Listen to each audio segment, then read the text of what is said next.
चलो बच्चों, हम लोग एक क्वेश्चंस को देखते हैं कि 20 ग्राम mixture of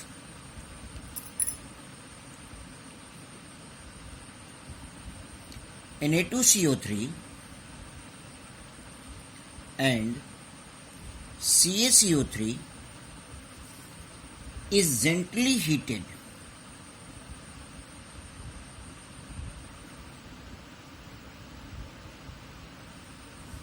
on heating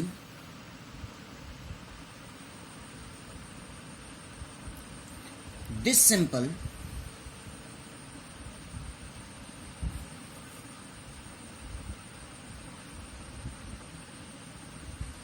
produces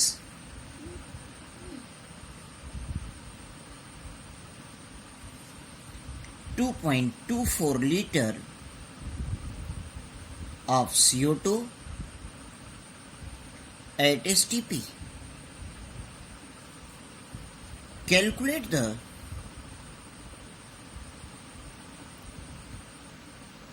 percent weight of Na2CO3 in that sample. देखिए बेटा, यहां पर कह रहा है कि 20 ग्राम mixture of Na2CO3 and CaCO3 is gently heated, यानी कि आराम से हीट किया गया, तो इनके थ्रू प्रोड्यूस हुआ जो कार्बन डाइऑक्साइड हुआ वो कितना हुआ? 2.24 लीटर हुआ। 2.24 लीटर हुआ। अब ये कह रहा है कि इसमें Na2CO3 और CaCO3 के अमाउंट क्या होगा। चलो इसको हम लोग सॉल्व करते हैं, ध्यान समझिए। लेट कर लेते हैं हम लोग यहां पर लेट कर लेते हैं। लेट, अब चूंकि Na2CO3 का निकलना है तो Na2CO3 को लेट कर दे। Na2CO3 be x gram, then CaCO3 be 20 minus x gram. Clear?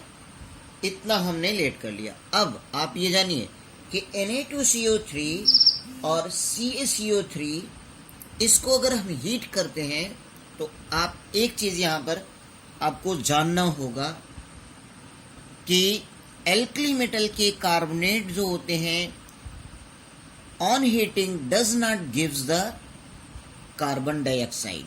क्या जानना है? Alkali metals except lithium carbonate does not give CO2 on heating। ये आपको जानना होगा, यही क्वेश्चन नहीं, इसके अलावा भी कि एल्कली मेटल के कार्बोनेट जो होते हैं except lithium does not give the CO2 on heating. Means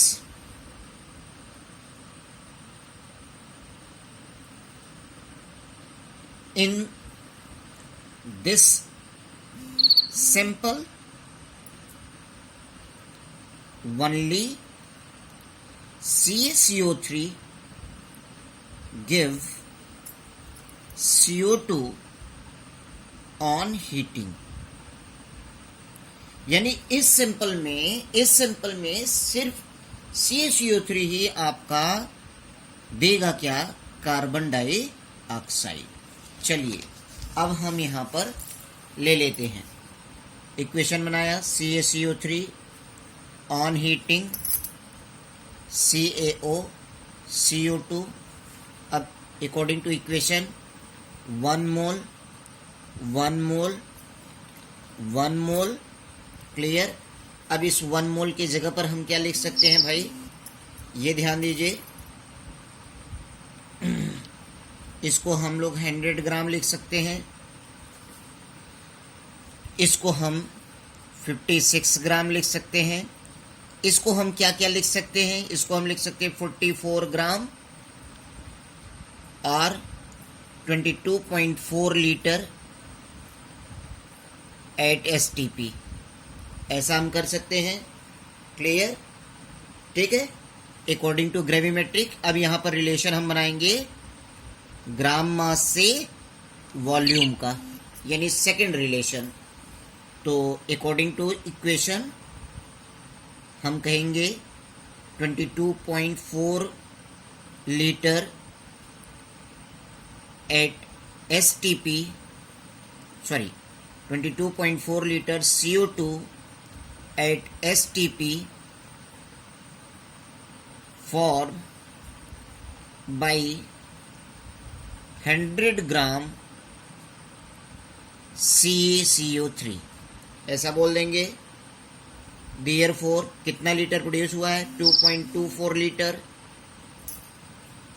कितने से हो जाएगा, 2.24 लीटर 100 डिवाइडेड बाय 22.4, ये वैल्यू क्या आ जाएगा, 10 ग्राम। क्या आ जाएगा, 10 ग्राम। यानी 2.24 लीटर CO2 को प्रोड्यूस करने के लिए 10 ग्राम CaCO3 की रिक्वायरमेंट होगी। अब यानी अमाउंट ऑफ कैल्शियम कार्बोनेट वो आपका क्या हो गया, 10 ग्राम हो गया, 10 ग्राम, ठीक है। अब ये 10 ग्राम CaCO3 के लेट आपने क्या किया है, 20 minus x is equal to 10 gram हो जाएगा। Then x is equal to 20 minus 10 यानी 10 ग्राम हो जाएगा। अब हम परसेंटेज ऑफ Na2CO3 अगर निकालना चाहें तो परसेंटेज ऑफ Na2CO3 क्या हो जाएगा, 10 इंटू 100 डिवाइडेड बाई 20, क्या आ जाएगा, 50%। यानी 50% यहाँ पर सोडियम कार्बोनेट है और 50% हमारा क्या होगा, कैल्शियम कार्बोनेट होगा। क्लियर, ये बात सबको समझ में आई, ठीक है। एक बारी फिर से देख लीजिए, हमने यहाँ पर लेट क्या किया, लेट Na2CO3 भी x ग्राम, देन CaCO3 भी 20 माइनस x ग्राम। अब according to alkali metal properties, alkali metal except lithium carbonate does not give CO2 on heating, यानी alkali metal CO2 नहीं देगा। इसका मतलब यहाँ पर क्या हुआ, means in this sample only calcium carbonate give CO2 on heating. सिर्फ और सिर्फ कैल्शियम कार्बोनेट आपका हीटिंग पे कार्बन डाइऑक्साइड देगा। CaCO3 on heating gives CaO plus CO2. According to this equation, find 1 mole of calcium carbonate, 1 mole of calcium oxide and 1 mole of carbon dioxide. इस 1 मोल के place पर आप इसका molecular mass लोगे, क्योंकि solid है, इसको मास के ही फॉर्म में लिखेंगे। ये भी सॉलिड होता है, ये भी मास के ही फॉर्म में। इसको हम मास और वॉल्यूम दोनों के फॉर्म में हम लिख सकते हैं, 44 ग्राम और वॉल्यूम 22.4 लीटर एट STP। अब चूंकि इस क्वेश्चन में आपको मिला क्या है कि वॉल्यूम ऑफ CO2 गिवन है, तो वॉल्यूम ऑफ CO2 से इसको हम कैलकुलेट करेंगे उसके respective. Hence 22.4 litre CO2 at STP form by 100 gram CaCO3। 100 gram CaCO3 से प्रोड्यूस हो रहा है। 100 ग्राम CaCO3 से तो 2.24 लीटर कितने से प्रोड्यूस होगा, 10 ग्राम।